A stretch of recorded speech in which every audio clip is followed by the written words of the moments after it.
Good morning, student. This is Saurabh Srivastava from Colonel Badland Public School, Agra. Student, as we all know that, we are discussing the fourth chapter of class 7th book, that is exponent. That is exponents. Okay, and in exponent chapter we have already uploaded the 3 videos related to. We have already discussed about the basics of exponent. We have already completed the basics of exponent.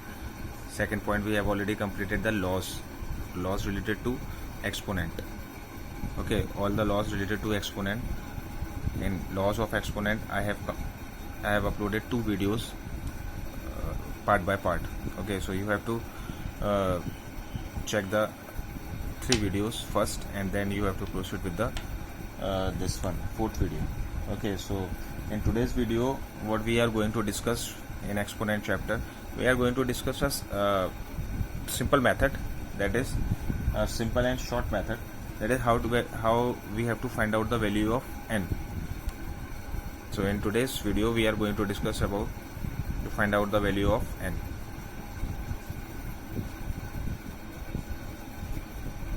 Find out the value of n. Okay, so this thing we are going to discuss in our this video. Okay, so in today's video, so let's take an example.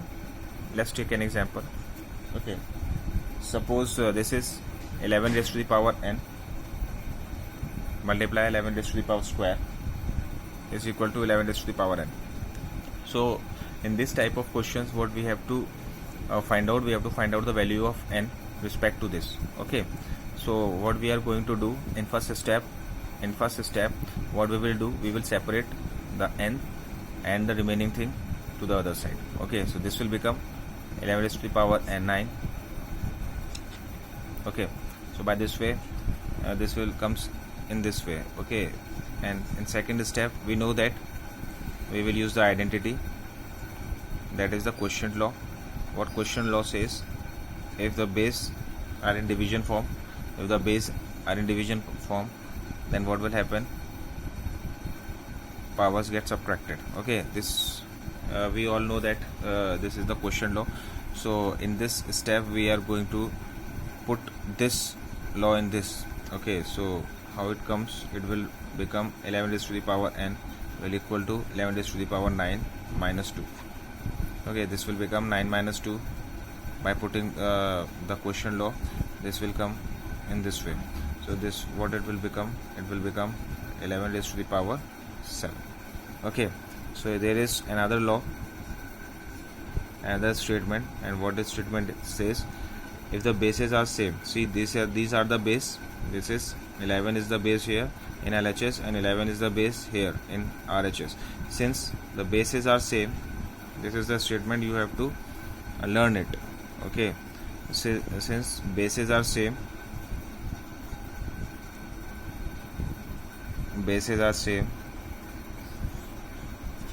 powers are also same. Okay, powers are same.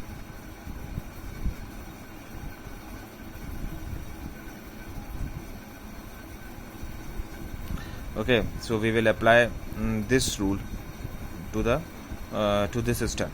Okay, so we can easily see that these are the bases are the same, then power will also becomes the same. So this will give you the answer of n, that means n is equal to 7. Okay, so what we learned from this, we got to understand that after all, what we have to do, we have to just make the bases equal. Okay, this is the ultimate goal of R by in doing these type of sums, that we have to make the base equal by any way. Okay, by any means, you have to put the formulas or you have to put the identities, whatever it is, but at last you have to make the base equal. And if the bases are same, then powers will also remain the same. So that is the ultimate thing you need to understand to find out the values of n.